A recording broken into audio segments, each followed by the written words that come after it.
Hey everyone, do we want to clear our browsing history and other data on our web browser? In this video, we will show step-by-step how to delete data on Brave so we can keep our browser clean and protect our privacy.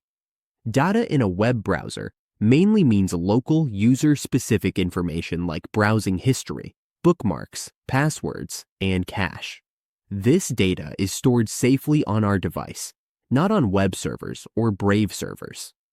Brave focuses on privacy by default, blocking third-party trackers, and never collecting or selling our browsing data.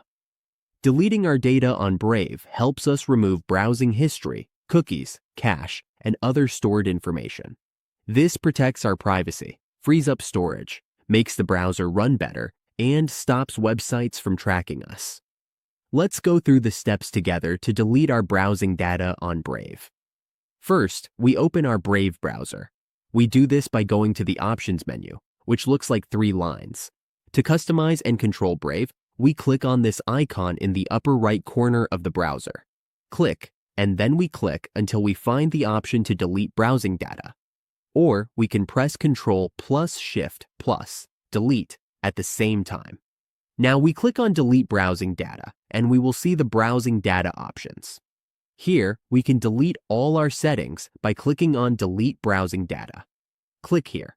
We can also choose to delete data from the last hour or for all time. We can pick the past 7 days, the past 4 weeks, or the past 24 hours. We decide what we want to delete. We can check the advanced options. We can also delete the layout chat history if we check this option. If we want to remove saved passwords, we review and select the option to remove them, including autofill data. In the section for deleting cookies and other site data, if we want to delete everything, we just click here and then click to delete the data. After we choose our options, we click to confirm and delete data. All our selected history, site data, and passwords will now be deleted based on what we chose. Now, our browsing data on Brave is deleted. This keeps our browsing private, clean, and can also make our browser work better.